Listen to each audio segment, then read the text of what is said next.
Hello everybody, I hope you are all doing well. Today we are doing a very chill sit-down video because we didn't have one of those in a while. I haven't done one of these in forever, and I feel like I have a few things that I wanted to catch you guys up on that don't really fit into the vlog format, and also editing those vlogs takes me forever and I just don't have the time for it. And I do want videos to go out on this channel. I do want to stay in contact with you guys and like invite you into my life. But again, editing those vlogs, it takes me like a full day, and I just can't take a full day off work every single week. That's just impossible. So here we are doing a little sit down video. I hope the lighting is okay. Most of the curtains are drawn because it is so warm. It's been so hot and sunny. I think this is the driest and hottest year that I have experienced since I moved to the Azores. I'm not quite sure where it falls on the normal to extreme scale. I haven't been here long enough, because it's not like extreme weather. It's not like we have like 40 degrees or something like that, or like crazy storms where you know this is like an extreme weather event. It is just very warm and very dry. Like there's very little rain. We're constantly watering everything outside, and it's very, because of the humidity, it's like very oppressive heat. It doesn't look that hot. Like it says on like the weather apps and whatever, it says like, oh yeah, 24 degrees. How nice. But it feels like 35 at least, because it's with the humidity, it's so oppressive. And our house is actually so amazing because those big lava walls that we struggled so much with during our renovations, if you've been there for the videos, you know, we have struggled with these walls, my God. And we still do, because you can't even hang up a picture frame because you just can't quickly make a hole in the wall. It's impossible, like in the lava rock walls. But those walls are super thick, which means they keep the temperature inside relatively regulated, which is amazing. However, we've gotten to a point where it keeps on being so warm that now with like a lot, and the sun has changed so much from the position, that now we need to draw the curtains for most of the day to keep the sunlight and the heat out so it stays cool inside the house. Because as soon as the heat is in here, it won't leave either, because again, the walls keep the inside of the house very much contained. So we are trying to to keep it cool in here so it's bearable, because outside it feels like a sauna. Like we've been working on the outside of the house a lot. It's stuff that I am not gonna record. It's also very boring. We are just moving a lot of earth, a lot of wood, a lot of stones, very hard labor. But as soon as you're out there for 5 minutes, you feel like, and you look like, and you smell like you've been in a sauna for 2 hours because of the high humidity. It's very oppressive. But anyway, that is why the lighting might be a bit different today. Very long explanation for the curtains are drawn because it's summer. But yeah, well, I'm rambling. What else is new? Editing Tasmin here. Hello. Please excuse my face. I'm very tired. I have two very quick announcements for you guys before we jump into this video. And the first one is that I want to film a Q&A very soon. So if you have any questions that you would like to ask me that I can answer in a Q&A, be it about the island, about gardening, about writing books, Climathon, whatever it may be, if you have any questions whatsoever, please leave them in the comment section down below. And the second thing is that me and my co-host Anya from Well Traveled Books, we are hosting a Climathon live stream this coming Wednesday. I'll put the details right here so you can see it. It will happen on her channel, not on my channel. So please head over to her channel if you are at all interested in books or in sustainability. We are gonna do a Climathon live stream with sprints and some fun stuff, and I would love to see you there. And I just wanted to let you know, when I recorded this video, we hadn't agreed on a date yet, so but now we do. So yeah, it's gonna be in just a couple of days, so I would love to see you there. And now let's get back to the video. Bye. I'm going to talk about writing reading and the Climathon mostly in this video. I'm gonna leave like timestamps down below, so you can skip to whatever you're interested in. If you're not interested in everything, you can just skip to whatever interests you the most. Before I get into all of that, I just want to appreciate my pirate outfit, which wasn't even planned. I just had like a red pants and this super wide shirt, and then I was like, but for the video I need something red on top, so I put these red bird earrings in, and then I was like, nah, that's not enough, so I put this on top because I cannot put makeup on because I have an eye infection. So this happened, and then I looked in the mirror and I'm like, I look like a pirate, but I like it, so I'm gonna leave it like that. First up, I would like to talk about writing, because I told you guys that I was gonna take you guys along on my journey of trying to get traditionally published. I am working this year on 2 different books. The first one is a fantasy cli-fi, which is the one I've been mostly talking about so far, and it's like a fantasy cli-fi story about gods who get very, very upset with the fact that we are destroying Earth. So that's like the very, very rough premise of the book. That I have finished the first draft on camera a couple of weeks or months ago. I have done 1 round of editing, and it is now with my first readers who are gonna give me feedback. They're currently in the process of reading it, but I will start my 2nd round of edits with all their feedback and all their comments probably in August. Like, that's the plan. Let's see. Hello? She's brought a lizard inside the house, of course. And she lost it, of course, like always. And now she's very upset because her little lizard that she wanted to torture, she was looking forward to just destroying him. Goodbye. Anyway, back to writing. My plan is to get that whole thing off to literary agents in early September. However, what happens right now, what I'm doing right now, is a different book, the other book that I'm working on this year, and that is my memoir. I have written a book already for many years. I've written a memoir in German, the fantasy cli-fi I've written in English, and now this memoir I've written in German. There is plenty of reasons for that, but we're not getting into that right now. So I've written that memoir over the course of many, many years. I actually started writing it as like a little travel book about my time on the Azores in 2018. And that's when I started writing this book, but it was of course something completely different at the time because I had no idea what life would throw at me. And the more life threw at me, the longer the book became, and the more it changed from like a travel story into an actual memoir of me leaving my home country and moving to Pico Island and finding the love of my life and buying a house and all of that stuff, right? Like it just blew up kind of. And last year, shortly after we moved into the house, I finally set like an end to the story. I finished the book. Doesn't mean I will not continue writing my story, but like that first, I don't know if it's gonna be a first. I have no idea if there will ever be a second book, but like the whole memoir, like that story kind of came to a close in like its book form. And I had it off to readers and I really wanted to get back into it as soon as possible. However, then I started working on my fantasy book, which took up all of my brain space, all of my creativity, and it took so much longer than I anticipated. But I'm super happy about it for 2 reasons. Reason number 1 is that I think the fantasy story turned out so well, and it just needed that extra time. And second of all, that memoir really benefited from me stepping back from it for almost a year to get back to it. I thought that would be super harmful because I was like, oh no, and then it's like, you know, gonna be too much time passing.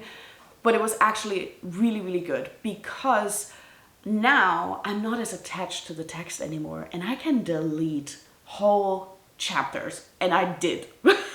I have deleted so much and I've completely changed like the whole first part of the book. The book is kind of like divided into 3 parts, like the memoir is divided into 3 parts, and it just needed very heavy-handed editing. And before that, I was always too shy because I was too attached to it.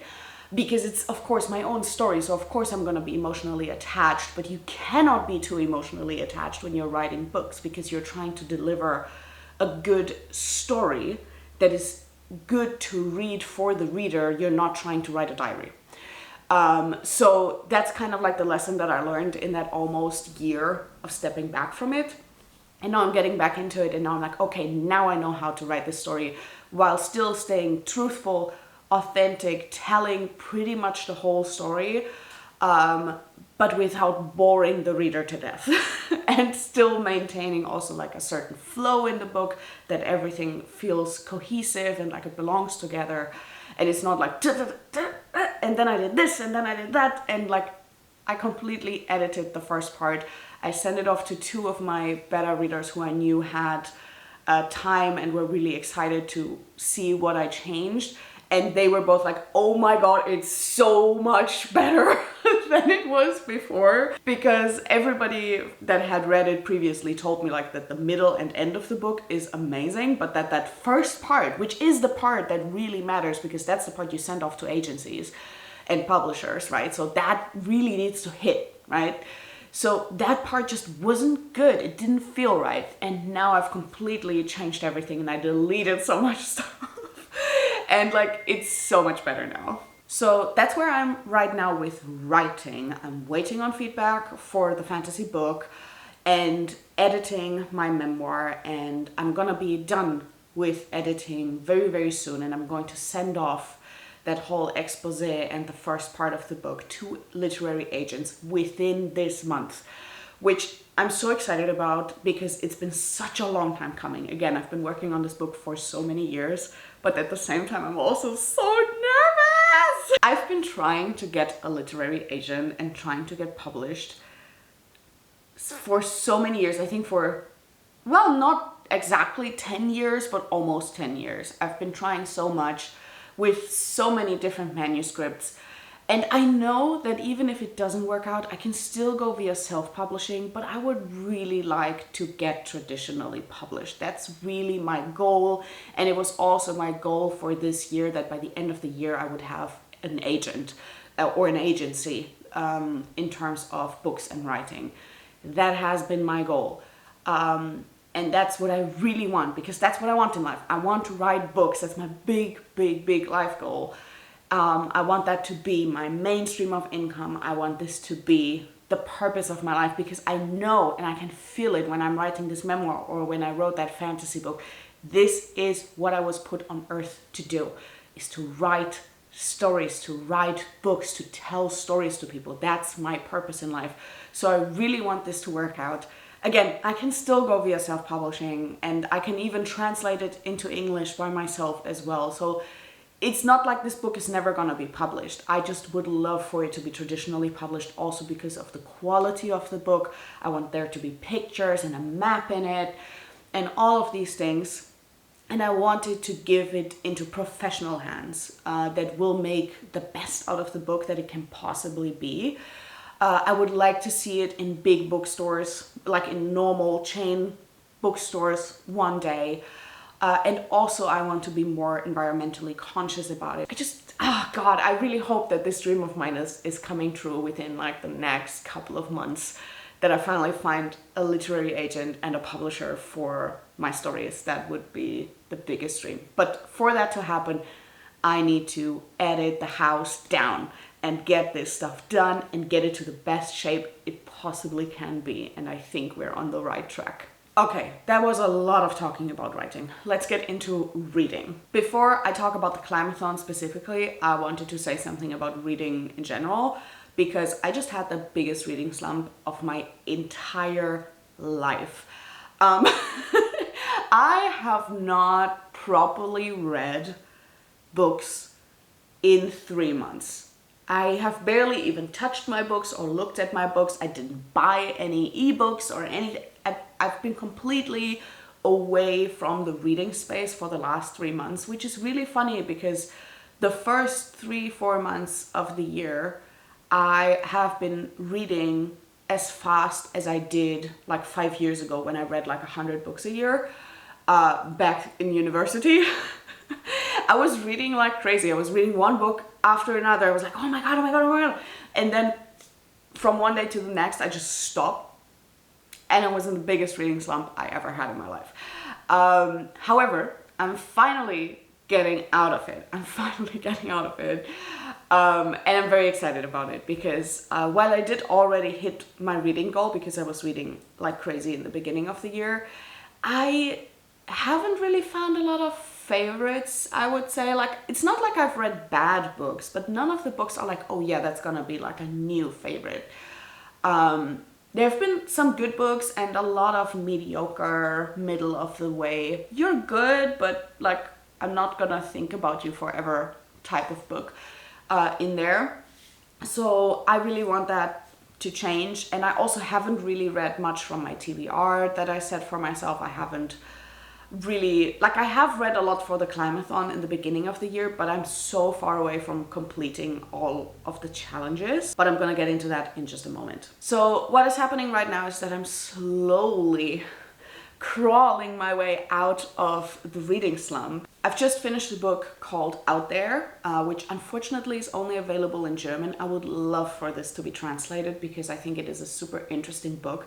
It is a book about two sisters, two German sisters, that decide to travel the world, slow travel style, no airplanes, and travel the world and visit different alternative living and sustainable communities and projects. I bought this book in the Glitch bookstore in Munich, which I love. It's a queer feminist bookstore in Munich, and it's, I think, my favorite place on planet Earth. It's such a great place to go. If you're in Munich, please visit the Glitch bookstore. They're amazing. I bought it there, and I finally read the book now, and I did really enjoy it. I did have some small issues with it, but overall I managed to read it despite being in this big ass reading slump, and now I'm getting out of it, so like it kind of like got me out of the reading slump. Another book that I'm reading also kind of falls into the same category, and that is The Soul Path by Raynor Winn, which I'm having a really hard time with. I've tried to read this twice before, and I just couldn't do it because it's so heartbreaking in the beginning. And for me personally, due to certain circumstances, this hits way too close to home. And I just kept on crying every time I tried to read this book. I'm reading the German translation via audiobook. The German audiobook is also so well done. It just makes it even harder to read because I've cried so many times. I'm like halfway through at this point, and I can only take it in small portions because I keep on crying all the time. Which is not like me at all. Like, usually books do not make me cry, but this book is breaking me apart. So that is what I'm reading right now as an audiobook, but because I always have like one book to read and one audiobook usually, I have started a new book to read, which is a book I wanted to read for years. It's a book that's been on multiple yearly TBRs. It's been on my 5-star predictions, and that is From Here to Eternity. Which is a relatively short nonfiction book about like how death and mourning and grief are handled in different cultures in different places around the world, which is totally my thing, and that's why it's been on my 5 predictions list. I just always had a feeling that it was not the right time, and now I feel like it finally is the time. Due to not the best of circumstances, but that's a different topic, but I do feel like right now is the perfect time for me to read this book. And so I am, and I'm already 20% into it. I started it yesterday, so it's going great. It's reading fantastically so far. And I think I was right with my 5-star prediction, so that's very good. And speaking of 5-star predictions, I'm one book, when I finish this, I'm only one book short of completing the list of 5-star predictions that I made like 2 years ago. I was supposed to have read all of these a long time ago, but you know, life, it's a thing. So watch out for a video about that, because I'm also very much in the mood for that still missing book on the list. So I think I will pick that up next, and then I will finally be able to make my follow-up video to the 5-star predictions and make some new 5-star predictions. Now let's quickly talk about the Climathon. This is how it's going so far. It's not going bad. Again, a little note for everybody who's participating. These challenges of the Climathon are completely optional. You do not need to work with the challenge board. As soon as you've read a single book about nature, the environment, or climate change, you're good to go. You're participating in the Climathon and you've been doing great, and I'm proud of you. And like, there is no need to fulfill all of these challenges. This is an offer for those people who do love to work with prompts. So that's why we created this. However, since I am the creator and host of the Climathon, I of course really wanted to work with these prompts, and in fact I wanted to achieve the goal that for every single of the 12 prompts I would have a unique book. As you can see, I am doubling up for sure, but I would love to have at the end of the year, when the reading challenge ends, I wanted to have one book for each challenge. That's not going very well because I haven't picked up anything that fits into the Climathon in a long time, also because of my reading slump, but also because I've just been not in the headspace for a lot of nonfiction, specifically in the sustainability area, because I've been been going back to university, if you will. I'm taking online university courses in the topic of sustainability. So I am constantly thinking about these things, I'm studying these things, and then I don't also, in my very little free time that I have, also read a nonfiction about sustainability. Of course, you don't have to read nonfiction, but I also don't feel like reading sci-fi books or fiction books that fit into these categories specifically. And yeah, so that's kind of where I'm at. So I'm not super invested in Climathon as of right now, but I have already read quite a few books, and I am planning on getting back into it towards the end of the year. I think I just need like a little summer break from Climathon. Please let me know down in the comments below how Climathon is going for you and what your favorite book of the year so far has been. I would love to know. And now I wish you all a wonderful day. Thank you for listening to my rambles. Tess is shaking his, I don't know if you could hear that on camera, he was shaking and his little bell was jingling. Anyway, I wish you all a wonderful day. I'm gonna go and save that poor little lizard that Amora is probably still torturing. Well, anyway, goodbye.